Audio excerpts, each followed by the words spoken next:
कलावंत। आप पढ़ रहे हैं ऑनलाइन क्लासेस गीता आनंद ग्रामीण विकास शिक्षा संस्थान की तरफ से।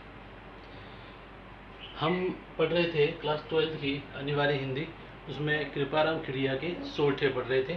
सोरठा 5वां, 6ठा और 7वें की व्याख्या बाकी थी, जो अभी हम पूर्ण करते हैं। मुख ऊपर बिठियास घट माही खोटा गड़े, इसरा सो इकलास राखी जे नहीं राजिया। मुख ऊपर मिठियास, मिठियास का अर्थ है मधुरता, मिठियास का अर्थ है मधुरता। मैं इधर लिख लेता हूं, मिठियास का अर्थ है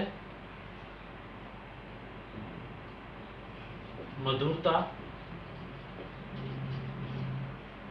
घट, घट का अर्थ है हृदय। माही, मैं, चलो यहां लिख देता हूं। मुख का अर्थ है मधुरता, मिठियास का अर्थ है मधुरता। घट यानी हृदय, हृदय। माही यानी मैं, खोटा यानी बुरा या बुराई। घड़े सोचते हैं, सोचते हैं। इसरा ऐसे से, ऐसों से या ऐसे से, ऐसे से।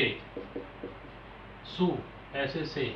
इखलास, इखलास यानी मित्रता, मित्रता, स्नेह। राखी जे नहीं राजी। इसमें कृपाराम खिड़िया ये संदेश दे रहे हैं कि हमें ऐसे लोगों से मित्रता नहीं रखनी चाहिए जिनके जो मुख पर मधुर बोलते हैं, जिनके मुख पर केवल मिठास रहती है, लेकिन मन में, उनके मन में हमारे प्रति द्वेष भाव होता है, हमारे प्रति कुटिलता होती है, हमारे प्रति बुराई होती है। वे ऐसा अवसर आने पर, एक निश्चित अवसर आने पर वे हमारा नुकसान अवश्य पहुंचाते हैं। अर्थात ऐसे लोगों से दूर रहने के लिए व ऐसे लोगों से मित्रता नहीं करने को ये संदेश कृपाराम खिड़िया इसमें दे रहे हैं। इसमें यह युक्ति चरितार्थ होती है कि मुंह में राम बगल में छुरी, यानी जो मुंह में तो राम के स्वरूप मीठे वचन बोलते हैं, लेकिन बगल में छुरी से अर्थ है हमारा द्वेष करने के लिए, द्वेष रूपी हमारा अहित करने के लिए वे हमेशा तत्पर रहते हैं। ऐसे लोगों से मित्रता नहीं करनी चाहिए, ऐसा संदेश कृपाराम खिड़िया इसमें दे रहे हैं। मुख ऊपर मिठियास यानी देखो, म की आवृत्ति हुई है, घ की आवृत्ति हुई है, ई की आवृत्ति हुई है, तो इसका मतलब र की आवृत्ति हुई है, तो कौन सा अलंकार हो जाएगा इसमें? अनुप्रास अलंकार इसमें होगा। ठीक है, आप इसको विशेष में लिख सकते हैं। ठीक है, अगले चलते हैं। साचो मित्र सचेत कहो काम न करे किसो, हरि अर्जन रे हेर रथ कर हाक्यो राजिया। साचो मित्र सचेत, सचेत यानी सावधान रहता है हमेशा मित्र, सावधान, सचेत रहना, सचेत रहना। कयो काम करे न किसो, कैसा भी कार्य। हरि, हरि का अर्थ है श्री कृष्ण, श्री कृष्ण। अर्जुन का अर्थ है अर्जुन, अर्जुन। रे हेत, हेत यानी के लिए। रथ कर हाक्यो राजी, हाक्यो यानी चलाया, चलाया रथ। इसमें कृपाराम खिड़िया सच्चे मित्र की विशेषताओं का बखान कर रहे हैं। वे कह रहे हैं कि सच्चा मित्र अपने मित्र की हित के लिए, वह उसके बिना कहे मित्रता स्वरूप भावना से कोई भी कार्य करने के लिए तत्पर रहता है जिसमें अपने मित्र की भलाई हो। उदाहरण स्वरूप वे समझा रहे हैं कि जिस प्रकार कृष्ण ने महाभारत युद्ध में अर्जुन का रथ चलाया, उसके सारथी बने, अर्थात कृष्ण के स्तर के अनुसार वह कार्य उनके लिए निम्न था, निम्न श्रेणी का था, लेकिन अपने मित्र के हित के लिए भी उन्होंने वह रथ चलाया, वह निम्नवृत्त कार्य भी किया। इस हेतु सच्चे मित्र हमेशा अपने मित्र के हित के लिए कोई भी कार्य करने को तत्पर रहते हैं। सच्चे मित्र की विशेषता इसमें बताई गई उदाहरण के माध्यम से। यहाँ पर एक प्रतीक के रूप में, आदर्श के रूप में कृष्ण और अर्जुन की मित्रता को बताया गया। ये विशेष में आप लिख सकते हैं। कयो काम न करे, क वर्ण की आवृत्ति हुई है, तो यहाँ पर कौन सा अलंकार होगा? बिल्कुल सही, अनुप्रास अलंकार। हिम्मत कीमत होई बिन हिम्मत कीमत नहीं, करे ना आदर कोई रथ का गज चुरा दिया। चलते हैं यहाँ पर हिम्मत कीमत, यानी किसी व्यक्ति के अंदर, ये कृपाराम खिड़िया कह रहे हैं कि जिस व्यक्ति के अंदर हिम्मत का गुण नहीं है, जिसके अंदर बहादुरी नहीं है, हिम्मत नहीं है, उसका कहीं भी सम्मान नहीं हो सकता, समाज में कहीं भी सम्मान नहीं हो सकता। वह उसके समान है जिस प्रकार एक रद्दी कागज की कोई वैल्यू या कोई महत्व नहीं होता, उसको कूड़ा पात्र में डाल दिया जाता है, डस्टबिन में डाल दिया जाता है, उसी प्रकार उसका कोई महत्व नहीं होता। उसी प्रकार बिना हिम्मत वाले व्यक्ति का भी कोई महत्व नहीं होता। इस प्रकार शेर जो होता है अपनी हिम्मत पर पूरे जंगल पर राज करता है, उसी प्रकार हिम्मत होने पर, हिम्मत का परिचय देने पर ही व्यक्ति का सम्मान व आदर होता है, ऐसा संदेश इसमें दे रहे हैं। ह वर्ण की आवृत्ति हुई है, ह वर्ण की यहाँ पर नहीं हुई है, ह की आवृत्ति हुई है, क की आवृत्ति हुई है, अनुप्रास अलंकार लिख सकते हैं।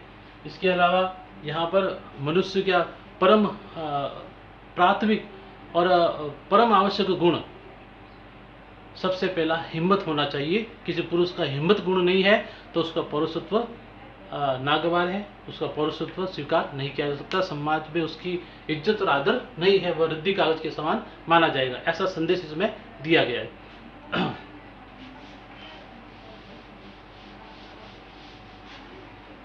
देखिए, अब हमने आपको स्टूडेंट ने कुछ कहा था कि सर के सोठा और दोहे में कुछ अंतर बताइए कि क्या है, हम कैसे पहचाने सोठा और दोहे। तो सोठा और दोहे का संक्षिप्त अंतर में बता देता हूँ। देखिए, इसमें आपको कितने चरण नजर आ रहे हैं।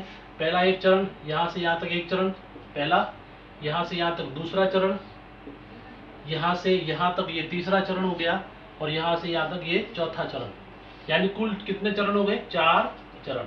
अब 4 चरणों में ये तो हो गए सम चरण, ये तो हो गए सम चरण, और ये हो गए विषम चरण, ये हो गए विषम चरण। अब देखिए दोहा और सोठा, दोहा व सोठा, सोठा में क्या अंतर है। देखिए, दोहा में भी 4 चरण होते हैं, 4 चरण होते हैं, सोठे में भी 4 चरण, ठीक है, ये समान है। उसके अलावा देखिए इसकी जो विषम चरण होते हैं, विषम चरण, दोहे में जो विषम चरण होते हैं उसमें 13 मात्रा होती है, मात्रा होती है। और सोठे में जो विषम चरण होते हैं, विषम चरण होते हैं उसमें 11 मात्रा होती है। इसके सम चरण में कितनी मात्रा हो जाएगी, तो इधर 13 है तो सम चरण में इसकी 11 मात्रा हो जाएगी, और इधर विषम चरण में 11 है तो इसके सम चरण में कितनी मात्रा हो जाएगी, 13 मात्रा हो जाएगी। उसके अलावा दोहे में, सोठे में जो तुक मिलता है, ये देखिए तुक मिल रहा है, तुक यानी समान ध्वनि का समावेश कहाँ हो रहा है। मुख ऊपर मिठियास, घट माई खोटा घड़े, इसरा सोई क्लास, राखी जे ले राजिया। यास लास यानी जहाँ पर वर्ण या ध्वनि की आवृत्ति का समावेश हो रहा है, जहाँ पर ध्वनि समान रूप से मिल रही है, वह तुक कहलाता है। और इसमें सोठे में तुक कहाँ मिलता है, तुक हमेशा मिलता है विषम चरण में, विषम चरण में। और दोहे में तुक का मिलता है सम चरण में, सम चरण में। गुरु गोविंद दो ही खड़े, काके लाभो पाए बलिहारी गुरु, आपने गोविंद दियो बताए। ठीक है, अभी हम एक दोहे का उदाहरण भी लिख लेते हैं, समझा लेते हैं, अभी पहले इसको समझ लेते हैं। उसके अलावा समचरण, तुक चरण। उसके बाद दोहे में, सोठे में जो एक दीर्घ वर्ण और एक ह्रस्व वर्ण, दीर्घ वर्ण और ह्रस्व वर्ण कहाँ होते हैं, विषम चरण में। कहाँ होते हैं, विषम चरण में। ये देखो दीर्घ वर्ण और ह्रस्व वर्ण, दीर्घ वर्ण और ह्रस्व वर्ण विषम चरण में होते हैं, जबकि दोहे में दीर्घ वर्ण और दीर्घ वर्ण और ह्रस्व वर्ण होते हैं सम चरण में।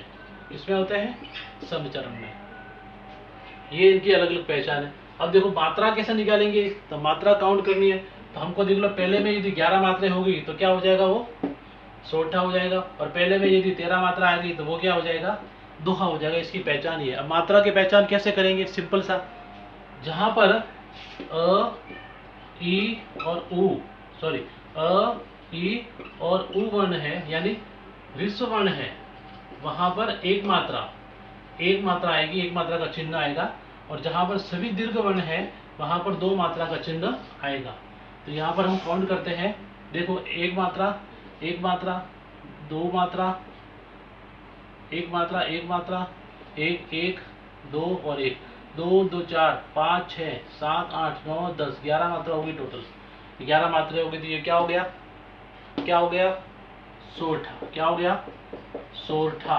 क्या हो गया, सोरठा। और अगर तुक निकालना है तो देखो विषम चरण में दीर्घ और लघु, दीर्घ और लघु यानी ह्रस्व स्वर वर्ण है। उसके बाद सम चरण में 13 मात्राएं होनी चाहिए।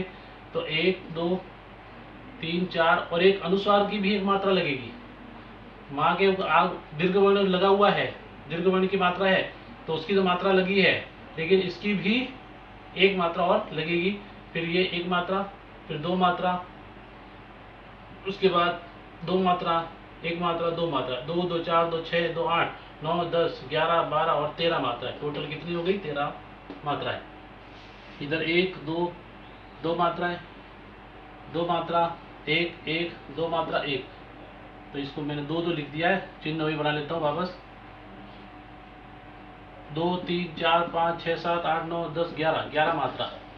इधर दो मात्रा, दो मात्रा, दो मात्रा, एक दो, एक मात्रा, दो मात्रा, एक मात्रा, दो 2 2 4 2 6 2 8 10 11 12 13 मात्रा।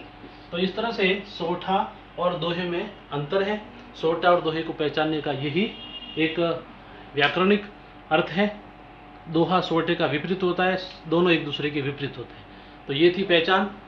करते रहिए काम रेगुलर, डिस्टेंस रखिए, सोशल डिस्टेंसिंग रखिए, पढ़ते रहिए नियमित। धन्यवाद।